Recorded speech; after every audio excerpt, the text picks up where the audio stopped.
Panji Gumilang sudah ditahan oleh polisi atas tuduhan beberapa kasus, dari dugaan kasus penodaan agama hingga kasus pencucian uang dan juga dugaan keterlibatan dengan NII. Banyak pihak yang menganggap bahwa Panji Gumilang tidak layak ditahan, tapi sebagai warga negara dia harus tunduk pada proses hukum. Pertanyaannya adalah, kapan Rocky Gerung juga ditahan? Karena sudah banyak pengaduan dan sudah bikin kegaduhan. Kapan Rocky Gerung ditahan? Fatwa itu pendapat. Fatwa bisa didebat. Fatwa tidak mengikat. Fatwa itu opini, tidak suci, meniscayakan toleransi. Dan sebaik-baik fatwa, suara hati nurani. Inilah Fatwa Guntur Romli. Assalamualaikum warahmatullahi wabarakatuh. Salam sejahtera untuk kita semua. Shalom, shalom aleichem, swastiastu, namo buddhaya, widek dong tien, rahayu. Salam Nusantara. Rocky Gerung kapan ditahan? Ini pertanyaan yang muncul di publik setelah ada berita Panji Gumilang juga ditahan. Keduanya layak diproses secara hukum karena ada pengaduan. Ada pasal-pasal yang dituduhkan dan juga sebagai warga negara tidak boleh ada yang kebal hukum. Tapi masalahnya hanya Panji Gumilang yang diproses dan ditahan, sementara Rocky Gerung ada yang melaporkan malah ditolak oleh polisi, namun juga ada pengaduan yang sudah diterima. Dan kehebohannya juga sama-sama muncul di publik. Kita tentu saja tidak sedang menyamakan kasus yang menjerat Panji Gumilang dan Rocky Gerung. Tapi yang hendak kita samakan adalah keduanya sama-sama warga negara yang tidak boleh ditebang pilih, yang tidak ada yang kebal hukum. Kalau satunya diproses, maka yang lainnya juga bisa diproses. Kalau Panji Gumilang diproses, kemudian sekarang ditahan, maka Rocky Gerung juga bisa diproses dan bisa juga ditahan nantinya kalau sudah ada pembuktian dari pihak kepolisian. Karena itu, yang muncul desakan di publik adalah hukum harus ditegakkan kepada siapapun dan tidak boleh tebang pilih. Panji Gumilang banyak pengaduan terhadapnya dari tuntutan atau dugaan kasus penodaan agama yang sebenarnya bisa jadi itu hanya khilafiyah atau perbedaan pendapat dalam Islam misalnya. Tapi kemudian karena ada pasal 156A, Panji Gumilang pun dituduhkan dengan pasal itu.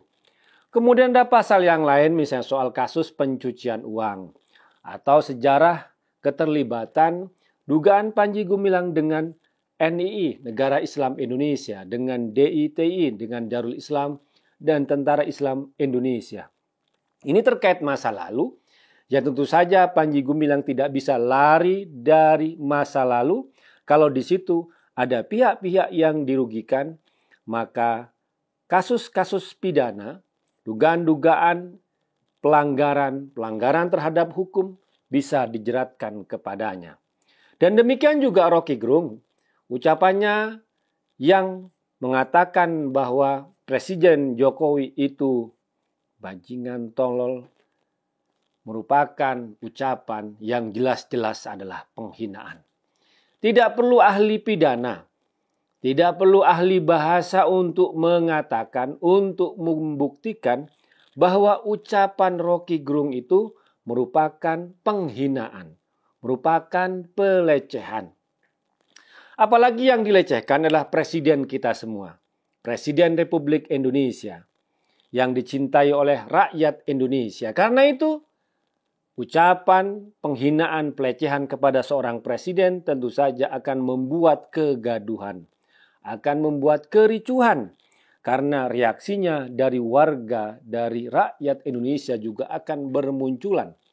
Tidak hanya para relawan yang menjadi pendukung Jokowi dan juga tidak hanya partai PDI Perjuangan di mana Pak Jokowi adalah kader dari PDI Perjuangan, tapi juga masyarakat Dayak yang di Kalimantan yang tersinggung dengan ucapan-ucapan Roky Gerung soal ibu kota negara, IKN Nusantara, yang tujuannya adalah untuk meninggikan Kalimantan, meninggikan masyarakat yang di sana agar pembangunan tidak hanya terpusat kepada Jawa, agar tidak menjadi Jawa sentris yang selama ini terjadi, tapi ada pemerataan kepada seluruh Indonesia dengan memindahkan ibu kota dari Jakarta ke Kalimantan. Tapi justru disitulah letak pelecehannya dan masyarakat di sana tidak terima dengan penghinaan dan pelecehan Roky Gerung terhadap Presiden Jokowi.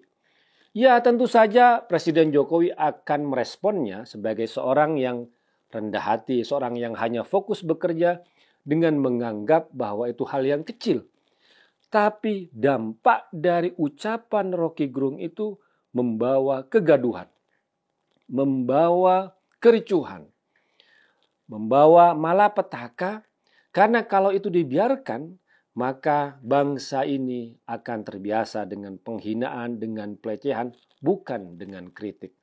Karena kita tidak masalah kalau presiden kita dikritik dengan cara memberikan data, memberikan argumentasi, tapi kalau sudah menggunakan dengan kata-kata yang menghina, dengan kata-kata yang melecehkan, itu tidak bisa diterima oleh bangsa kita. Jadi, ketika Panji Gumilang bisa ditahan, bisa diproses hukum, maka kapan Roky Gerung juga diproses hukumnya dan kapan juga ditahan. Demikian, wassalamualaikum warahmatullahi wabarakatuh.